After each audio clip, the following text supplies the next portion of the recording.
The traditional shot stopper, the last line. This is the classic goalkeeper, the one your dad thinks every keeper should be. No fancy passing lanes, no midfield adventures. No, I'm basically a libero nonsense. Just a man, a pair of gloves, and the sacred responsibility of not letting the ball cross the line. These keepers live for reflexes, for point-blank saves, for that split-second moment where the striker thinks it's a guaranteed goal, and then the keeper's hand appears like a horror movie jump scare. Think David de Gea at his peak. Think Jan Oblak doing the basics so perfectly it looks boring. Think you can have possession, I'll take the scoreboard. It works because football is still cruelly simple. If you stop goals, you win points. But the dark side is brutal. If you're only a shot stopper, you become a liability the moment your team wants to play out from the back. One bad pass and suddenly your manager is pretending you don't exist in build-up. And once the world decides you're not modern, you don't get time to evolve. You just get replaced. Now imagine the opposite of this. A goalkeeper who doesn't wait for danger. He hunts it. The sweeper keeper, the goalkeeper who escaped. The sweeper keeper is what happens when a goalkeeper gets bored of the penalty box. Instead of staying home like a responsible adult, he treats the space behind the defense like his personal territory. A loose ball over the top, he's already sprinting. A through ball, he's sliding in like a center back. A counterattack, he's basically playing as a third defender. Manuel Neuer didn't invent it, but he made it famous by turning goalkeeping into a contact sport. At his peak, he wasn't just saving shots. He was deleting attacks before they even became shots. He made high defensive lines possible because the team knew he was waiting behind them like a security system with legs. It works because it compresses the pitch. It kills long balls. It turns danger into possession again.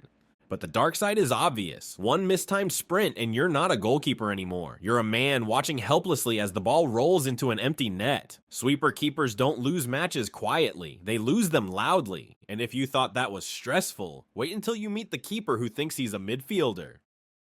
The ball-playing goalkeeper, the extra man. This goalkeeper isn't judged by saves first. He's judged by his first touch. The ball-playing keeper is basically a build-up cheat code. He turns a back four into a back five. He gives you an extra passing angle. He invites pressure on purpose just to break it. This is Ederson pinging 60-yard passes like he's bored. This is Alisson turning a counterattack into a goal with one throw. This is a keeper who can receive the ball with a striker sprinting at him and still look calm enough to yawn. It works because modern pressing is violent. Teams hunt mistakes. They squeeze the pitch, and if your keeper can pass, you can play through the press, and suddenly the opposition has overcommitted. One pass beats 3 attackers. One calm touch turns panic into progress. But the dark side is the same every time. Arrogance. Ball-playing keepers sometimes forget that their job is not to express themselves. Their job is to not concede. One sloppy pass, one casual touch, one moment of "I've got this." And the striker scores the easiest goal of his life. And the worst part, it looks so avoidable that your own fans start yelling at the screen like they could do it better. Now let's go to the keeper who doesn't play football. He plays mind games. The commanding keeper, the box general. This type of goalkeeper doesn't just stop shots. He runs the defense like a military operation. He's loud. He's aggressive. He's always pointing, shouting, organizing. You can't even hear the manager because the goalkeeper is basically coaching from the penalty area. These keepers own crosses. Corners become their personal territory. If the ball enters the 6-yard box, it belongs to them, and everyone else is just borrowing it. Think Peter Schmeichel roaring at defenders like they've personally offended him. Think Gianluigi Buffon turning calm leadership into an aura. Think Thibaut Courtois catching crosses like it's casual. It works because football is chaos, and the penalty area is the most chaotic place of all. A commanding keeper brings order. He claims the air. He makes defenders braver because they trust what's behind them.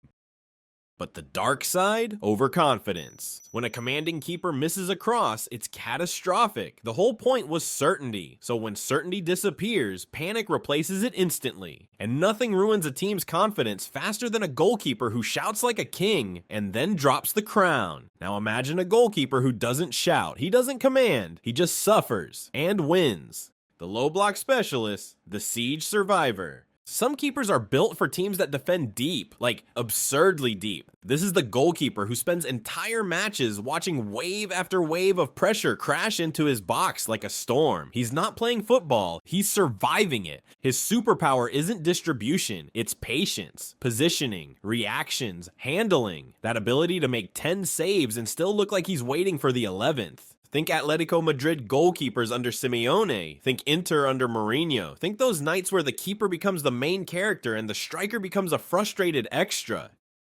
It works because low blocks give up shots, lots of them, and if your keeper is elite in these situations, your team can play ugly, absorb everything, and still steal the match with one counter. But the dark side is psychological, because eventually one goes in, a deflection, a rebound, a penalty, something stupid, and after 80 minutes of hero work, the keeper gets remembered for the one ball he didn't stop. Low block keepers don't just need hands, they need a brain that can handle injustice. Now let's switch to a keeper who doesn't handle injustice. He creates it. The time waster, the dark arts specialist.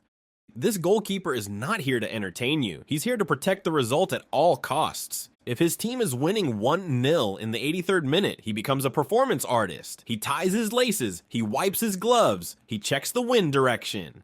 He stares into the distance like he's remembering a lost love. Goal kicks take 45 seconds. Throw-ins become negotiations. Every save is followed by a small nap. And the crowd hates him. The opposition hates him. Football purists hate him. But his teammates, they love him. Because time wasting is tactical. It kills momentum. It frustrates opponents. It breaks rhythm. It turns the final minutes into quicksand. It works because football isn't just skill. It's emotion. And the time waster is an emotional assassin. But the dark side is karma. Time wasters create tension. They invite pressure. They make the referee angry. And if you concede late after wasting time, you don't just lose points. You lose dignity. Now let's meet the goalkeeper who doesn't waste time. He wastes strikers. The penalty specialist, the soul thief. This keeper lives for one moment, the penalty. He doesn't just want to save it, he wants to humiliate you. Penalty specialists study body language like detectives. They watch hips, they watch planting feet, they remember patterns. They play mind games before the ball is even placed. Some talk, some dance, some stand perfectly still like a statue and let the striker panic in the silence. Think Emiliano Martinez turning shootouts into theater. Think Jersey Dudek doing the spaghetti legs. Think Tim Krul getting subbed on just to ruin dreams. It works because penalties aren't just technique, they're psychology, and the keeper has nothing to lose, which makes him dangerous. But the dark side is obvious. It's a niche skill. If you're only known for penalties, people forget the rest. And if you don't save one when it matters, the aura disappears instantly. One shootout loss and suddenly you're not a specialist. You're just a guy guessing. Now imagine a keeper who doesn't guess. He calculates. The positioning merchant, the angle killer. This goalkeeper doesn't need superhero saves because he's already standing where the shot is going. He's not flashy, he's not flying into top corners for highlight reels, he's just always there. The striker shoots and it feels like the keeper teleported, but he didn't. He moved early, he read the play, he understood the angle before the attacker even saw it. This is Petr Cech making everything look routine. This is Van der Sar swallowing crosses without drama. This is a keeper who turns chaos into calm. It works because most goals aren't unstoppable rockets. They're shots that become goals because the keeper is half a step wrong. Positioning merchants are never half a step wrong, but the dark side, people don't respect it. They call you boring. They say you don't make big saves. They ignore you until you finally concede, and then suddenly you're washed. You don't get praise for being correct, you only get punished for being wrong. Now let's go from the calmest keeper type to the one who lives for chaos. The Chaos Keeper, the Heart Attack. This is the goalkeeper who makes you feel alive.